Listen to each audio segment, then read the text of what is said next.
I saw grapes, says Colleen with a wistful smile. Colleen Gurkey, which rhymes with turkey, had been at lunch when her husband Jason called saying, "You've got to see this house, right away." That was all she needed to hear. Wiping the salad dressing from the corner of her mouth, Colleen rose quickly and headed for the car. The couple had been looking at potential new homes for several weeks. Colleen tended to love and see the potential in every house, whereas Jason had been more cautious and selective. As Colleen turned her car up the long, straight gravel driveway, she saw the house directly ahead. A smile spread across her face. Although designed to look like a classic American farmhouse, the beige home perched atop the hill was obviously quite new. It rose 3 stories into the Missouri sky and had an enormous porch that held the promise of endless summer evenings. As Colleen eased the car forward, she swept her head slowly from left to right, surveying the scene. To her left was a row of trees. Ahead of her lay the house, and to her right were rolling hills. It was like a blank canvas, Colleen says, and for some reason, I really don't know why, I could see rows of grapes lining the driveway, even though there weren't any. It just seemed, well, right. Everything had started when Jason's company held a corporate outing in Weston, Missouri, a quaint little town just north of Kansas City. It was a crisp fall evening, Colleen says. Both Jason and I had grown up in the country and now worked for a major agricultural business, but our offices and home were in the city. We both needed more space. Her eyes take on a dreamy quality. That night, under the sky, when we could really see the stars again, it was magical.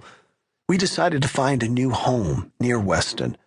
It would only be a 45-minute commute and well worth it. Now, as Colleen arrived at the house just off Jowler Creek Road, it seemed like those very stars had aligned to bring them the perfect house. An offer was made.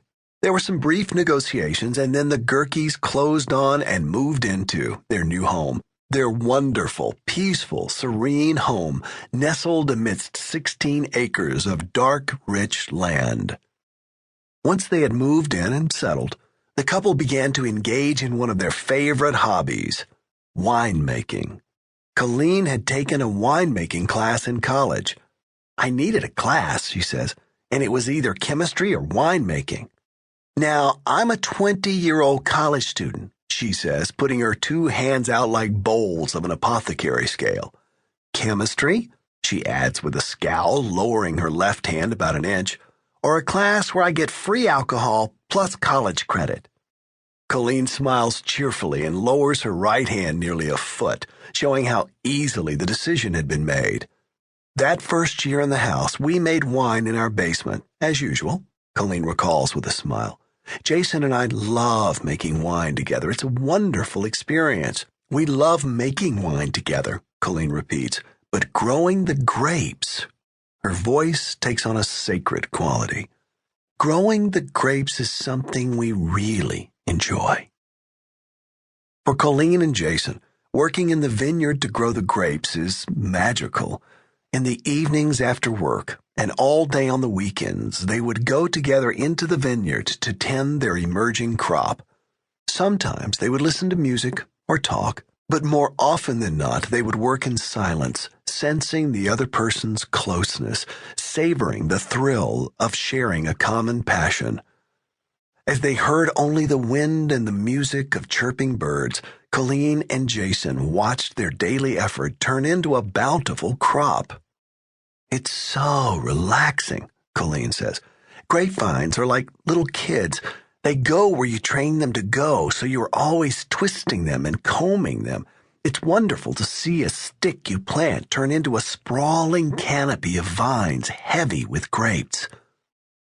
The original half-acre planting of grapes became 2 acres, then 5, and finally 7. The Gurkeys were forced to make a decision.